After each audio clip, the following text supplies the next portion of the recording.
गोस्वामी तुलसीदास भारत के महान संतों में से एक गोस्वामी तुलसीदास।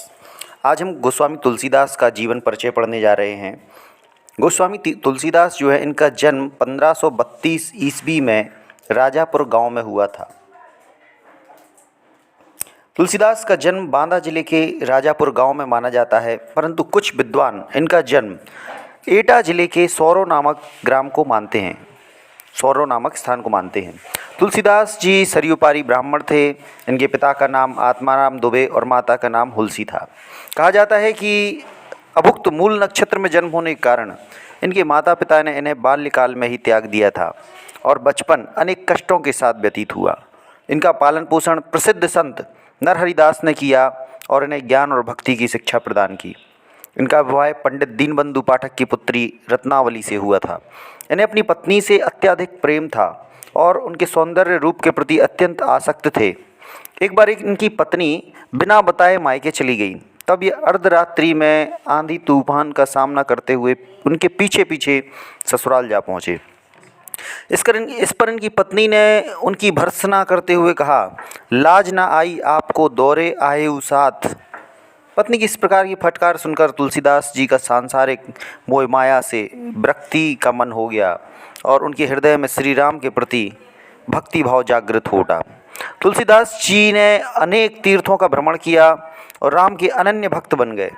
इनकी भक्ति दास्य भाव की थी। सन 1574 ईस्वी में उन्होंने अपने सर्वश्रेष्ठ महाकाव्य रामचरितमानस की रचना की तथा इनके जीवन की सभी उच्च आदर्शों का समावेश करके उन्होंने राम को मर्यादा पुरुषोत्तम बना दिया। 1623 ईस्वी में काशी में इनका निधन हो गया। आइए हम शॉर्ट में देखते हैं इनका जीवन परिचय। नाम गोस्वामी तुलसीदास, जन्म 1532, जन्म स्थान राजापुर गांव, मृत्यु 1623, मृत्यु का स्थान काशी। इनकी माता का नाम हुलसी और पिता का नाम आत्माराम दुबे था, पत्नी का नाम रत्नावली।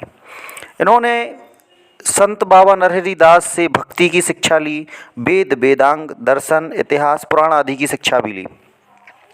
भक्ति राम भक्ति की प्रसिद्ध महाकाव्य है इनका रामचरितमानस और उनकी उपलब्धि है लोकमानस कवि। साहित्य में इनका योगदान है, हिंदी साहित्य में कविता की अच्छी उन्नति की। अब हम देखेंगे तुलसीदास जी के कुछ कृतियाँ, ठीक है। इसमें से इनकी कुछ कृतियाँ हैं, कुछ रचनाएं हैं। रामलला नहछू, पहली है रामलला नहछू, दूसरी वैराग्य संदीपनी, रामाज्ञा, तीसरी रामाज्ञा प्रश्न, चौथी जानकी मंगल, पांचवी रामचरितमानस, छठवीं पार्वती मंगल, सातवीं गीतावली, आठवीं विनय पत्रिका, इसके बाद एक गीतावली, फिर बरबे रामायण, दोहावली, कवितावली। ये इतनी लिखी, लेकिन मुख्य है इनकी रामचरितमानस। तुलसीदास जी ने अवधी और ब्रज दोनों भाषाओं में अपनी काव्यगत रचनाएं लिखी हैं। रामचरितमानस अवधी भाषा में, जबकि कवितावली, गीतावली, विनय पत्रिका आदि रचनाओं में ब्रज भाषा का प्रयोग किया गया है। रामचरितमानस में प्रबंध शैली, विनय पत्रिका में मुक्तक शैली और दोहावली में साखी शैली का प्रयोग किया गया है। भाव पक्ष तथा कला पक्ष दोनों ही दृष्टियों से तुलसीदास का काव्य अद्वितीय है। तुलसीदास जी ने अपने जीवन में, अपने काव्य में तत्कालीन सभी काव्य शैलियों का प्रयोग किया है। दोहा, चौपाई, कवित्त, सवैया, पद आदि काव्य शैलियों में कवि ने काव्य की रचना की है। गोस्वामी तुलसीदास जी का हिंदी साहित्य में स्थान। गोस्वामी तुलसीदास हिंदी के सर्वश्रेष्ठ कवि हैं।